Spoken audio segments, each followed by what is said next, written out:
Momentan haben wir einen gewissen Wandel. Man hat das jetzt bei der Präsidentschaftswahl, bei der ersten, bei der Vorwahl schon gesehen, dass die große Mehrheit die rot-schwarze Regierung sozusagen bestraft. Also speziell diese Asylpolitik in der letzten Zeit, ist ja nicht nur in Österreich, ist ja in ganz Europa. Da werden natürlich die Verantwortlichen jetzt, da wird abgerechnet mit diesen Verantwortlichen bei der Wahl. Populistische partijen in Europa. Het worden er steeds meer. Een Europese denktank komt morgen met een rapport dat 45 van deze anti-EU-partijen onderzocht. These parties are against the European Union. They tend to be anti-American, pro-Putin. They're against free trade, against immigration, and they are in danger of overturning many of the assumptions which have helped define European foreign policy over the last period. But their biggest challenge of all is that they are against representative democracy, and many of these parties are calling for referenda in their own countries. We counted over 30 referenda in 18 member states that are being promoted by these parties. And these parties are now represented in coalitions in a third of EU member states, but more importantly than that, they're increasingly defining the political agenda in all member states and forcing mainstream parties to adopt some of the ideas that they have been promoting. Het referendum als anti-EU-wapen, waarbij ze gebruik maken van de verdeeldheid in Europa.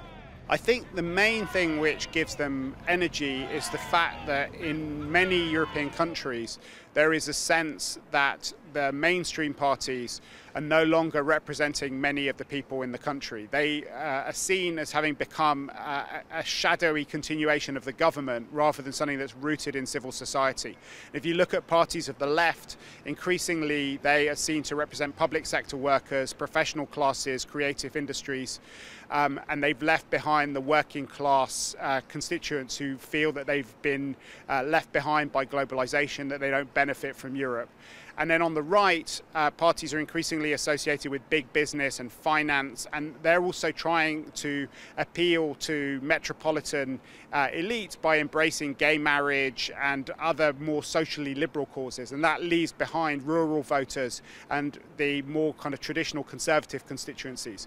And in all member states, that group represents between a quarter and a third and sometimes even more of the electorate who no longer feel that the mainstream parties are talking for them. And that's why there is space for these new insurgent parties or reinvented old parties to appeal to them and to offer a different way of thinking about politics, which is less about struggles between left and right, and it's more about trying to recast politics as a fight between cosmopolitan elites on the one hand and angry nativists on the other.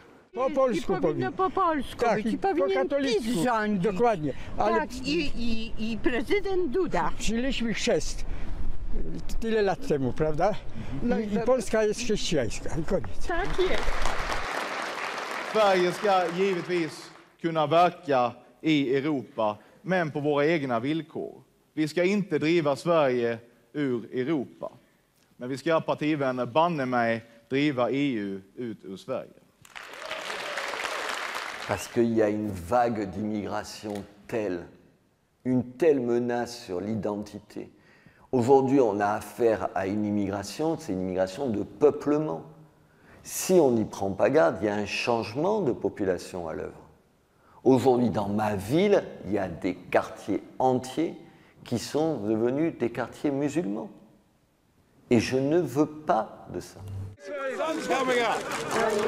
Why is it that these anti-establishment parties seem to thrive on referenda? One of the central message of these insurgent parties is that European countries are being run by out-of-touch elites that are serving their own interests rather than ordinary people.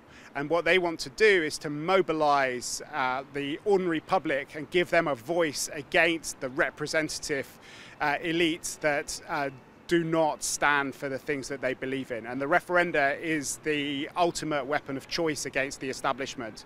And it's very easy to get people angry about particular issues and mobilize to vote against the establishment in a referendum. It's much easier to do that than it is to govern a country. So it's the perfect tool for these parties, which are increasingly acting as channels for rage rather than putting forward well worked up political programs. Your report sounds like you ain't seen nothing yet. Unfortunately, I do worry that the British referendum is not the end of the process. It's one of the first tremors in a big tsunami which is going to overtake European politics in the years that come. Eventually leading to? Well, one of the worries is that this could end up leading to the disintegration of the European Union, because the European Union is designed to take big and complex issues and break them down into complicated technical discussions which can be agreed on by experts. And that's how Jean Monnet and the founders of the European Union constructed the European project. What these parties are trying to do is Monnet in reverse. They take complicated technical agreements and they turn them into tub-thumping issues which you can have referenda on. But whereas governments can negotiate with each other, they can find compromises, they can find ways of making sure that everybody wins out in the end. Referenda can't negotiate with each other. They're by definition fixed and almost impossible to overturn. So if you have a European Union of different referenda in different countries, it's very difficult to see how you can pull everything together and create a sense of solidarity. Let June the 23rd go down in our history as our Independence Day!